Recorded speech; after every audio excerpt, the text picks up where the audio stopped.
Oke, assalamualaikum warahmatullahi wabarakatuh. Perkenalkan nama Bang Zuandrel. Oke, untuk praktikum, untuk praktikum pemrograman multiplatform minggu ke 6 nih kayaknya, minggu ke 6.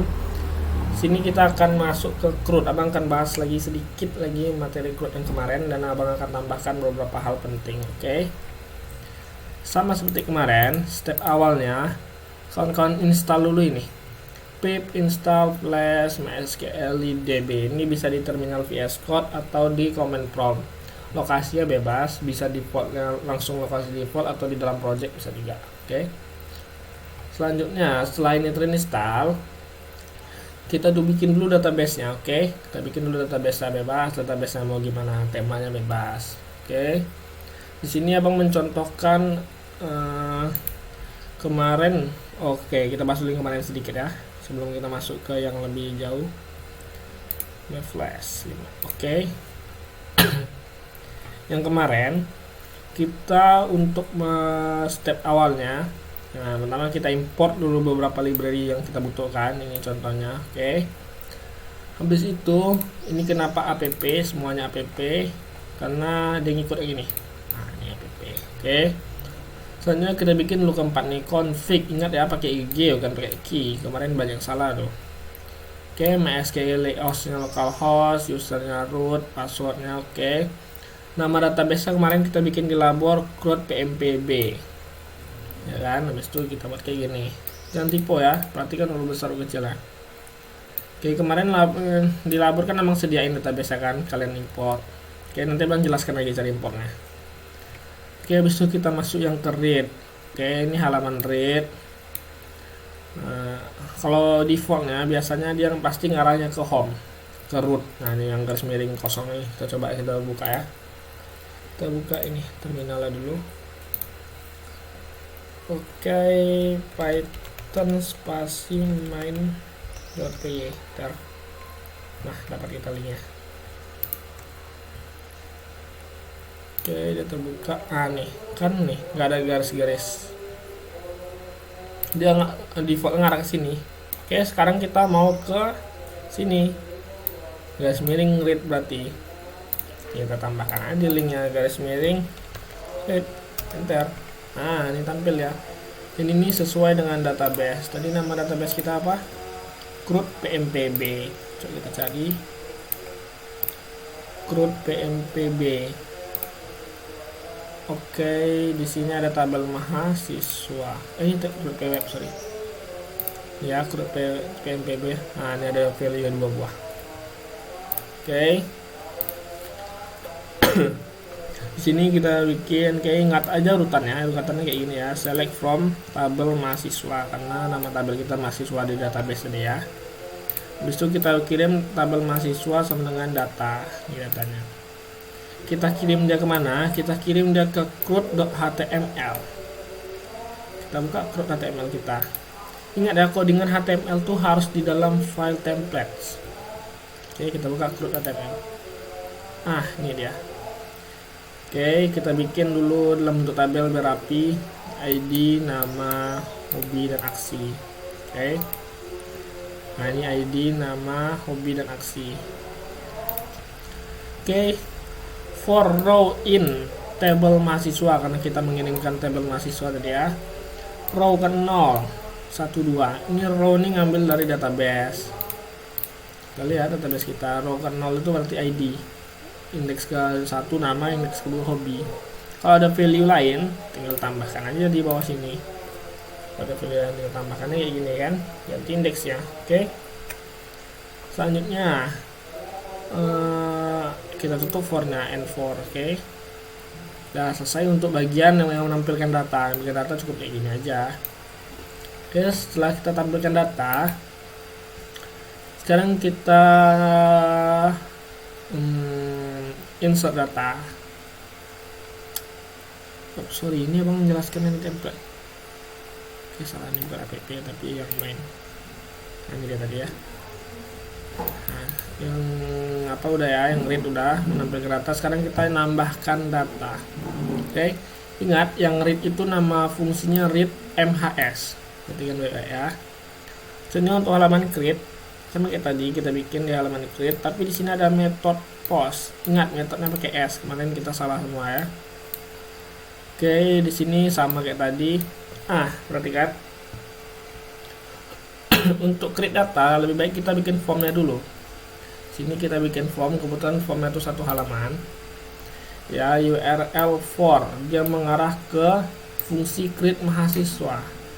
Metodenya post, ini nggak pakai s. Create mahasiswa, kita lihat fungsi create mahasiswa. Ini dia create mahasiswa, berarti dia mengarah ke sini. Oke. Di dalam form ada apa? Di sini ada input tipe teks 2 buah dengan name-nya ini. Name ini penting nih, harus berbeda. Ini nama, ini hobi. Perhatikan. Kembali lagi sini. Request.from, kita merequest dari form, berarti ini nama, ini hobi. Nah, ini sesuai dari form ya. Perhatikan. Kita simpan dia di dalam variabel nama, variabel hobi. Nah, selanjutnya collection sama kayak tadi, ini query-nya. Udah execute. Insert into tabel mahasiswa, di tabel mahasiswa ada apa? Ada nama dan hobi. ID nggak kita cantumkan ya, karena ID ini kebetulan abang set dia auto increment. Nih auto increment, dia akan bertambah terus setiap ada data baru. Ingat ya, huruf besar, huruf kecil semua nih, nama sama hobi kebetulan. Nama sama hobi, values-nya apa? %s karena kedua-duanya string. Dan kita ambil dari nama dan hobi yang kita bikin di atas tadi. Oke, kita commitkan. Setelah itu kita redirect dia, kita arahkan kemana? URL for. Kalau URL for ini dia mengarah ke nama fungsi. Nama fungsi apa? Create mahasiswa. Dia mengarah ke sini. Nah, nggak perlu kita bikin render template code HTML, nggak perlu, karena di dalam read mahasiswa ini udah ada render template code ini dan sudah tertampilkan datanya. Makanya kita cukup redirect URL for read mahasiswa, kita panggil semua ini. Oke, itu untuk yang create sama read. Paham ya, perhatikan ya name di formnya. Oke, selanjutnya kita masuk ke yang delete. Oke, bentar mau post. Oke, kita di sini masuk ke yang delete. Kebetulan di sini delete udah bang bikin. Href hapus. Di sini harusnya hapus sama delete ya, 2 buah value-nya harusnya nih. Oke. Di sini tengok garis miring delete. Pakai href bukan pakai URL for. Artinya dia akan mengarah ke sini.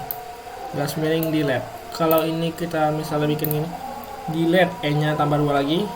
Artinya di sini harus ditambah E2 lagi. Nah, paham ya? Hapus saya. Oke, row ke 0. Kenapa row ke 0? Karena primary key kita tuh ID. ID itu ada di indeks ke 0. Karena ID ini ID indeks ke 0 ya.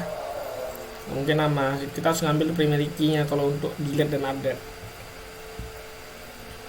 Oke, kita delete.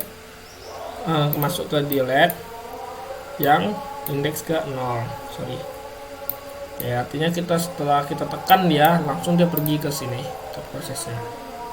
Nah, di prosesnya ini ada apa? Pertama ada string. Isi stringnya tuh ID data. Metodenya get. Kalau untuk update dan delete kita pakai get karena kita mengambil. Oke, paham ya? Nah, di sini kita bikin nama fungsinya delete mhs. Isinya apa? Isinya ID data. Ngambil dari sini. Oke, ID data. Selanjutnya sama kayak tadi, ini sama, tinggal query-nya where ID, dimana ID-nya itu adalah ID data. Artinya dimana ID-nya itu ID yang kita klik gitu. Soalnya kita klik ini, saat kita mengklik ini kita menangkap ID ini, misalnya ya.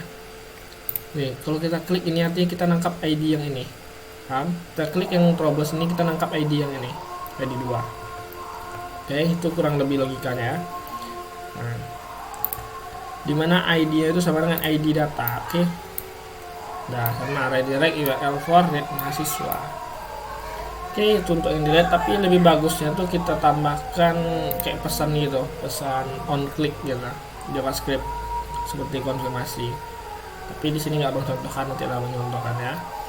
Untuk yang update, kebetulan yang update belum abang bikin di sini, dan yang update abang jelaskan di sini aja ya, di CrowdPMP nih. CrowdPMP ini abang ambil dari Google. Oke. Kalau kalian sudah paham konsep Crowd ini, sengaja yang bikin yang sederhana seperti ini biar kalian paham dulu. Kalau kawan-kawan udah paham, kita gampang ambil template dari Google, kita tahu apa yang mau kita rubah, nggak bingung, kita nggak buta map. Oke, tahu kita apa yang harus kita rubah kalau kita sudah paham ini. Makanya abang kasih kalian yang sederhana dulu sebelum kita lanjut ke tingkat berikutnya. Oke, untuk tingkat berikutnya kalian bisa cari-cari template Google suka hati kalian.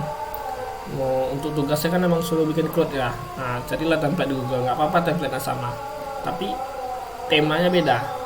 Kalau template-nya beda lebih bagus lagi. Oke, ini abang ambil dari Google. Di sini kita cuma punya satu file HTML. Ya, kalau kita ngambil Google tuh pasti kita disediain database-nya. Ini dia database-nya. Jadi kita tinggal import saja.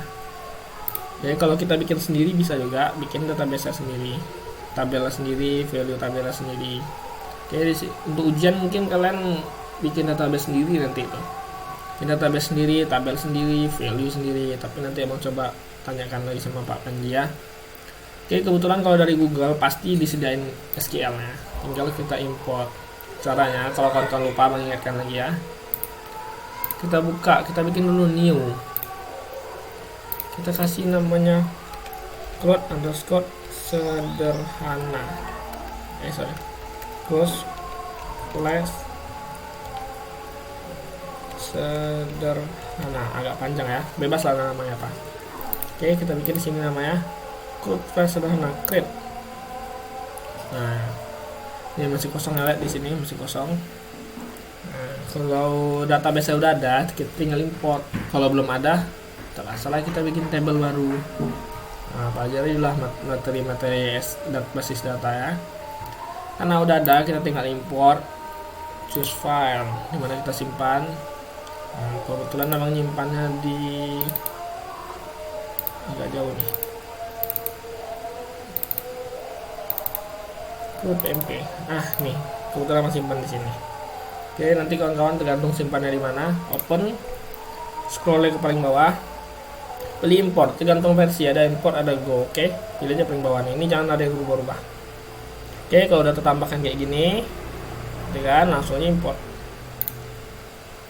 Udah nambah ya, nambah kan. Nah, tengok nih sebelah kiri ini ada tabel student. Isinya ada apa? Ada ID, name, email, sama nomor handphone. Oke. Sorry. Udah, tinggal kita rubah aja lagi nama database-nya. Crowd flash sederhana kita bikin tadi kan. Nah, kalau bawaan dari orang ini dikasih nama apa? Kita lihat scroll ke atas. Mereka kasih nama Crowd flash, tinggal kita ubah aja. Crowd flash underscore sederhana. Ini ada stepnya, harus diimport dulu. Kita harus punya dulu database-nya. Dan ini disesuaikan. Oke. Habis itu, ini kita matikan dulu server yang tadi. Oke, kita pindah ke sini. Nanti untuk terminal. Oke, kita save, coba kita running dulu ya. Python spasi app.py karena nama filenya app. Bentar. Oh ya, sebelum ngomong tengok hasil ya, perhatikan. Di sini kita nggak ada file fanv seperti yang kita punya ya, ada fanv sini. Di sini nggak ada. Jadi sebetulnya tuh nggak masalah kalau nggak ada fanv. Masih tetap running, dia lihat nih bisa running kan kalau nggak ada fanv. Tapi kalau seandainya nggak bisa running, tambahin aja fanv ya. Silahkan dibaca modul di GC-nya, gimana cara nambahinnya. Oke, kita coba buka linknya. Nah ini masih sederhana juga sih sebetulnya. Nah ini dia ngambil pakai bootstrap ini. Coba kita lihat ya di bagian template index.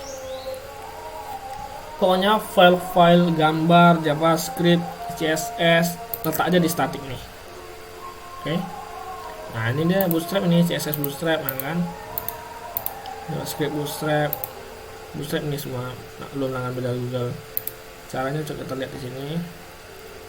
Nah ini dia nih semua nih. URL for folder static, file name, lihat nih folder static. Oke, atau ini pakai link nih, berarti harus terhubung ke internet. Mungkin ini udah kawan-kawan pelajari lah, nggak usah kasih tahu lagi. perpindahan file, perpindahan folder. Oke. Cara nampilin datanya coba kita lihat ya, cara dia menampilkan datanya. Oke, kita lihat dulu di sini. Read. Ini udah Bang modif sih, belum bikin sama persis kayak tadi biar kalian nggak bingung. Sorry. Di app. Oh, belum Abang rubah. Ada di sini namanya index.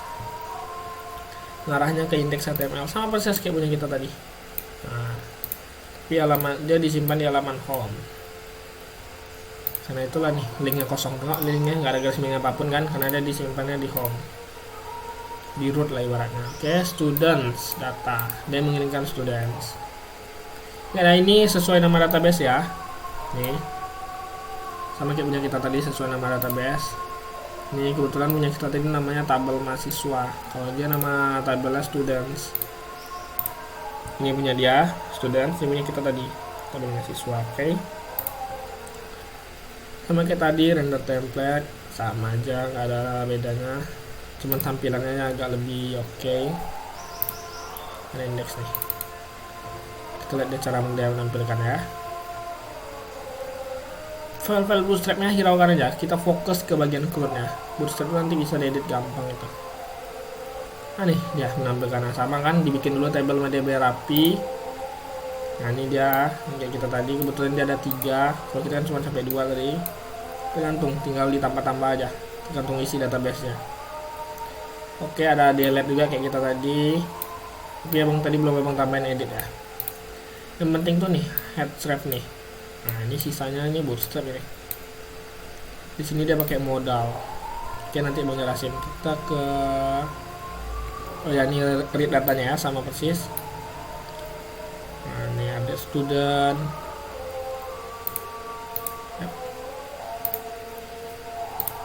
Nah, student list, SN, name, email, phone. Oke, kita cari student list. Mana student list dulu tadi ya nih. Kita cari. Hiraukan ya, pokoknya fokus ke CRUD-nya.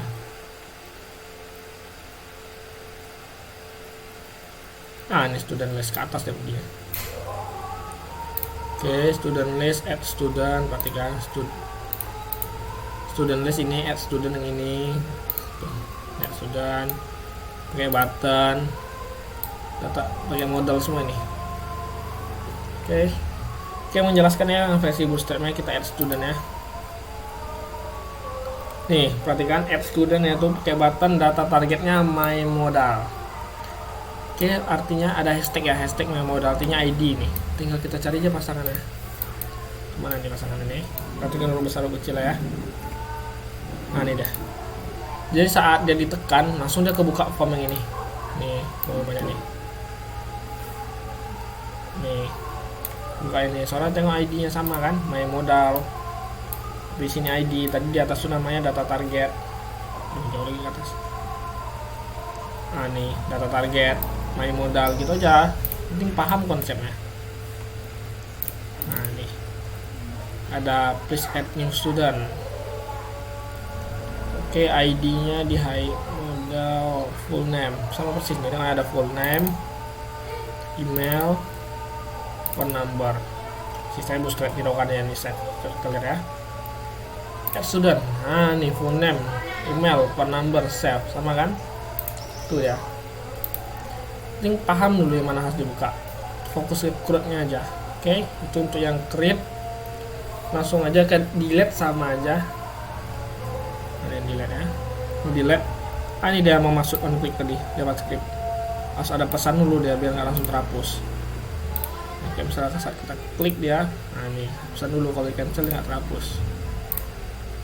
Oke, kita langsung masuk ke update aja nih, edit. Ini delete-nya sama ya, ngirim ID. Nah ini edit, dia ngirimkan ke update row 0. Tengok update. Ngomong jelasin tadi update ya. Insert nih sama nih, ini sama nih. Insert nih create nih. Delete, oke. Update nih dia. Metodenya post sama get. Di sini kita ada fungsi namanya update. Hampir sama sih, jadi agak susah bedanya nanti. Oke, dia di sini ada ID request from. request form, berarti ini ngambil dari form semua ini. Kita cari dulu formnya di mana. Cara mencari formnya, aduh azan tadi post. Oke, kita ulangi, kita masuk ke bagian edit. Sama kayak yang delete tadi, di update, ngambil row ke 0 atau indeks ke 0 dari database, yaitu adalah ID. Selanjutnya di sini ada data target lagi, ingat. Ini kayak menjelaskan tadi, modal lagi. Biasanya data target ini tiap modal nih pasti beda nama ID modalnya. Oke. Indeks ke 0 sama, berarti dia nangkap yang ID. Dia terbuka berdasarkan yang kita klik, kurang lebih seperti itu.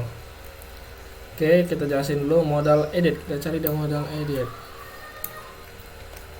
Nah, ini ketemu dia.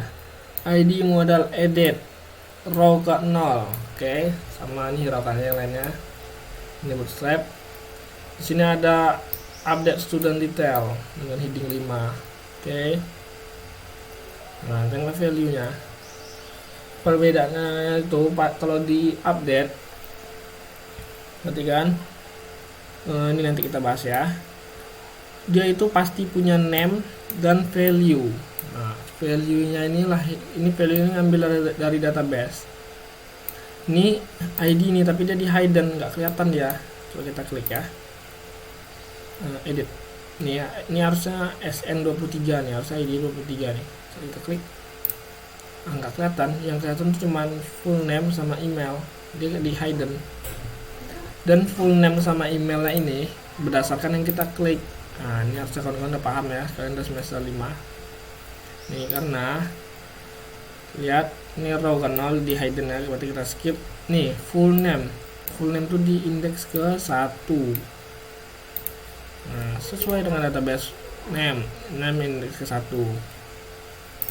Oke, indeks ke 1. Terus yang email inputnya itu ada value-nya indeks kedua dan yang lainnya kayak gitu juga. Dan ada name-nya di sini. Ini name-nya perhatikan name-nya ya. Email tuh. Sampai paling bawah. Dan jangan lupa, karena kita di sini karena kita ngambil datanya dari database, ini berdasarkan row ini, berarti edit ini harus berada di dalam for yang kita bikin tadi ini, N4 kita cari kepala ya. Nah, ini harus ada di dalam for karena kita ngambil row ini. Berarti edit itu harus ada di dalam for. Edit dan delete harus ada di dalam for. Kalau create nggak mesti ada di dalam for. Paham ya? Oke, ingat ya name-nya tadi. Ya, ini row 2 email, font. Oke. Ini tipe fontnya teks kebetulan di sini dibikin. Oke, kita kembali ke URL for-nya. Nggak, URL for update. Kalau URL for berarti dengarannya ke sini. Ya. Sedangkan tadi kalau yang di atasnya nih href update row ke 0 berarti dengarannya ke sini. Nah, paham ya bedanya ya? Oke, URL dia mengarah ke sini, perhatikan. If request post ini ngambil dari name di form tadi ya. Ini sama aja query-nya, execute update student set name-nya. Ini baru ngambil dari database nih, name, email, font. Ini bukan ngambil dari form aja, ini ngambil dari database ya. Harus sesuai besar kecil ya. Oke. %s string kebetulan tadi tipe inputnya dibikin teks semua, makanya ini string semua. Where ID sama dengan kalau ini nih ngambilnya dari sini jelas ya, nih dari nama-nama ini. Oke, sama kayak tadi redirect URL for index, arahnya ke index ini. Kalau kita tadi kan read mahasiswa, read MHS, nah, itulah kurang lebih ya. Sisanya ada habis. Nah, itulah untuk update, untuk create, update dan delete. Oke, codingan paling penting tuh ini untuk buntutnya, kepalanya tuh ini. Oke, mungkin itu aja yang mau abang sampaikan. Nanti filenya abang kirim ke GC. Oke, untuk tugas kalian nanti boleh ngambil template lain lebih bagus lagi nilainya. atau pakai template ini boleh juga, tapi dimodif-modif lah sedikit ya. Temanya nggak boleh sama, database bikin sendiri ya, jangan ngambil dari sini. Oke, mungkin itu aja yang dapat saya sampaikan. Mohon maaf atas segala kekurangan selama praktikum. Kita sama-sama belajar. Semoga apa yang kita pelajari dapat bermanfaat untuk kita semua, dan semoga tidak ada yang mengulang. Sukses untuk kawan-kawan semua. Terima kasih. Assalamualaikum warahmatullahi wabarakatuh.